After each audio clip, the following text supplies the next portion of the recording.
ഇന്നത്തെ നമ്മുടെ റെസിപ്പി ഒരു വെറൈറ്റി ചിക്കൻ റോസ്റ്റാണ് കേട്ടോ. ചിക്കൻ റോസ്റ്റ് നമ്മൾ പല തരത്തിൽ ഉണ്ടാക്കാറുണ്ട്. പല വെറൈറ്റിയും പരീക്ഷിക്കാവുന്നത് നമുക്ക് ചിക്കനിൽ മാത്രമാണല്ലേ. ഏത് തരത്തിൽ ഉണ്ടാക്കിയാലും അത് പ്രത്യേക ഒരു ടേസ്റ്റ് തന്നെയാണ്. അപ്പോൾ ഞാനിവിടെ 1 കിലോ ചിക്കൻ കഴുകി വൃത്തിയാക്കി എടുത്തിട്ടുണ്ട്. അപ്പോൾ അതിൻ്റെ അളവാണ് കേട്ടോ ഞാനിവിടെ കാണിച്ചു തരുന്നുള്ളത്. അപ്പോൾ ഞാൻ ചിക്കൻ റോസ്റ്റ് ഉണ്ടാക്കാനായി ഒരു കടായിലേക്ക് ഒരു 3 ടേബിൾ സ്പൂൺ വെളിച്ചെണ്ണ ചേർത്ത് കൊടുത്തിട്ടുണ്ട്. അതിലേക്ക് ഇതുപോലെ കുറച്ച് തേങ്ങാക്കൊത്ത് ചേർത്ത് കൊടുക്കാം. ചില ആളുകൾക്ക് തേങ്ങാക്കൊത്ത് കടിക്കുന്നത് ഇഷ്ടമല്ല, അങ്ങനെയുള്ളവർ ചേർത്ത് കൊടുക്കാൻ നിർബന്ധമില്ല കേട്ടോ. ഇതിലേക്ക് കുറച്ച് കറിവേപ്പിലയും കൂടി ചേർത്ത് ഒരു 2 മിനിറ്റ് ഞാൻ വഴറ്റി കൊടുത്തിട്ടുണ്ട്. ഇനി അടുത്തതായി വെളുത്തുള്ളി ഇഞ്ചി ചതച്ചതാണ്. വെളുത്തുള്ളി ഞാനൊരു കുടം തന്നെ എടുത്തിട്ടുണ്ട്, മുഴുവനായും തന്നെ എടുത്തിട്ടുണ്ട്. ഇഞ്ചി ചെറിയൊരു പീസ് മാത്രം കേട്ടോ, 1 ഇഞ്ച് വലുപ്പത്തിലുള്ള ഇഞ്ചി എടുത്തിട്ടുണ്ട്, അതൊന്ന് ചതച്ചെടുത്തതാണ്.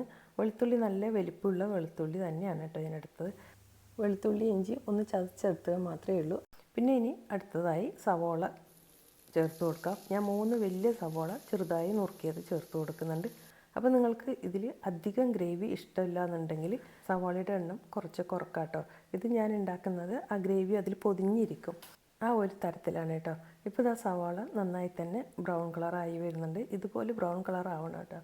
ആ സമയത്ത് നമ്മൾ ഫ്ലെയിം നന്നായി കുറച്ച് ഇതുപോലെ നടുവിൽ കുറച്ച് സ്ഥലം ഉണ്ടാക്കി അതിലേക്ക് മസാലപ്പൊടികൾ ചേർത്ത് കൊടുക്കാം. 2.5 ടീസ്പൂൺ മല്ലിപ്പൊടിയും 1 ടീസ്പൂൺ എരിവുള്ള മുളക് പൊടിയും 1 ടീസ്പൂൺ കാശ്മീരി മുളക് പൊടിയും ചേർത്ത് കൊടുക്കുന്നുണ്ട്. ഇതൊന്ന് വഴറ്റി ഇതിൻ്റെ പച്ചമണം ഒന്ന് മാറണം കേട്ടോ. അപ്പോൾ ലോ ഫ്ലെയിമിൽ തന്നെ 1 മിനിറ്റ് സമയം ഇതൊന്ന് വഴറ്റി കൊടുത്തിട്ടുണ്ട്. ഇതിലേക്ക് 1 ടീസ്പൂൺ ഗരം മസാലയും, ഗരം മസാല ഇല്ലെങ്കിൽ ചിക്കൻ മസാല ചേർത്താലും മതി. ഇനി ഈ സമയത്ത് ഇതിലേക്ക് ഒരു 3/4 ടീസ്പൂൺ കുരുമുളക് പൊടി കൂടി ചേർത്ത് കൊടുക്കുന്നുണ്ട്. അപ്പം എരിവിനനുസരിച്ച് വേണം നിങ്ങൾ ചേർത്ത് കൊടുക്കാൻ. ഇത് ഞാൻ കറക്റ്റ് എരിവാണ് കേട്ടോ ഇവിടെ ചേർക്കുന്നുള്ളത്. ഇപ്പോൾ നിങ്ങൾക്ക് എരിവ് കൂടുതൽ വേണമെന്നുണ്ടെങ്കിൽ മുളക് പൊടിയുടെ അളവ് കൂട്ടി കൊടുക്കാം. ഇനി ഇതിലേക്ക് വലിയൊരു തക്കാളി ഒരു 1/4 കപ്പ് വെള്ളവും കൂടി ചേർത്ത് ഞാൻ അരച്ചെടുത്തതാണ്. അപ്പോൾ അരക്കുന്ന സമയത്ത് നിങ്ങൾ വെള്ളം ചേർത്തില്ല എന്നുണ്ടെങ്കിൽ ഈ സമയത്ത് ഒരു 1/4 കപ്പ് വെള്ളം ചേർത്ത് കൊടുത്താൽ മതി. ഈ തക്കാളി ഒന്ന് വഴറ്റി ആ മസാലയിൽ ഒന്ന് പിടിച്ച് വരണം. ഇനി നമുക്കിതിലേക്ക് ചിക്കൻ ചേർത്ത് കൊടുക്കാം. ചിക്കൻ ചേർത്ത് കൊടുത്തതിന് ശേഷം ചിക്കൻ നന്നായി ഒന്ന് വഴറ്റിയെടുക്കണം. ഒരു 2 മിനിറ്റ് സമയം നമ്മളിത് ഇതേപോലെ വഴറ്റി കൊടുക്കണം. ഈ മസാലയൊക്കെ ഒന്ന് ചിക്കനിൽ പിടിച്ച് വരാനാണ് കേട്ടോ. ഇതേപോലെ വഴറ്റിയതിന് ശേഷം ഇതിലേക്ക് 1/2 ടീസ്പൂൺ മഞ്ഞൾപ്പൊടിയും ആവശ്യത്തിനുള്ള ഉപ്പും കൂടി ചേർത്ത് കൊടുക്കുന്നുണ്ട്. നമ്മൾ ഇതുവരെ ഉപ്പ് ചേർത്തിട്ടില്ല കേട്ടോ. ഇപ്പോൾ ഈ മസാലയൊക്കെ ഈ ചിക്കനിൽ നന്നായി പിടിച്ച് കിട്ടിയിട്ടുണ്ട്. ഞാനൊരു 2-3 മിനിറ്റ് സമയമായിട്ട് മീഡിയം ഫ്ലെയിമിൽ ഇതുപോലെ ഇളക്കി കൊടുക്കുന്നത്.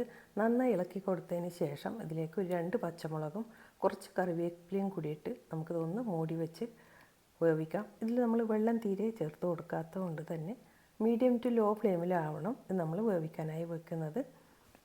ഏകദേശം ഒരു 10 മിനിറ്റ് സമയം നമുക്കിത് മൂടി വെച്ച് വേവിക്കണം. ഇപ്പോൾ ഇതൊരു 10 മിനിറ്റ് സമയമായി. ഞാൻ ഇടയ്ക്ക് തുറന്ന് ഇളക്കി കൊടുത്തിരുന്നു. ഇപ്പോൾ ചിക്കനിൽ തന്നെ നല്ല വെള്ളമൊക്കെ ഇറങ്ങി വന്ന് ഇത് ചിക്കൻ നന്നായി വെന്തിട്ടുണ്ട് കേട്ടോ. അപ്പോൾ ഇതിൻ്റെ ഇടയിൽ ഞാൻ 2-3 പ്രാവശ്യം ചിക്കൻ ഇളക്കി കൊടുത്തിരുന്നു. നമ്മൾ തീരെ വെള്ളം ചേർക്കാതെ വെക്കുന്നതുകൊണ്ട് ഇടയ്ക്ക് ഇതുപോലെ ഒന്ന് ഇളക്കി കൊടുക്കണം. ഇനി ഇതിലേക്ക് നമുക്കൊരു 2-3 സാധനങ്ങൾ കൂടി ചേർത്ത് കൊടുക്കാനുണ്ട്. ഇനി നമുക്കിതിലേക്ക് ചേർക്കാനുള്ളത് 1 ടീസ്പൂൺ കുരുമുളക് പൊടിയും 1 ടീസ്പൂൺ നെയ്യും 1/2 ടീസ്പൂൺ പഞ്ചസാരയാണ് കേട്ടോ.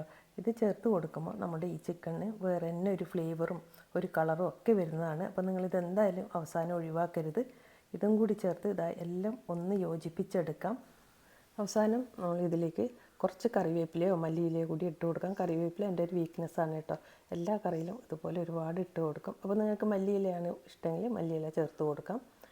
അപ്പോൾ ഇതാ നമ്മുടെ ചിക്കൻ റോസ്റ്റ് റെഡി ആയിട്ടുണ്ട്. നമുക്ക് ചോറിനായാലും ചപ്പാത്തിക്കായാലും നല്ലൊരു ചിക്കൻ റോസ്റ്റാണ്. നല്ല മസാലയിലൊക്കെ പൊതിഞ്ഞിട്ടുള്ള ഈ ചിക്കൻ റോസ്റ്റ് നിങ്ങൾക്ക് ഇഷ്ടമായെന്ന് കരുതുന്നു. Thank you for watching.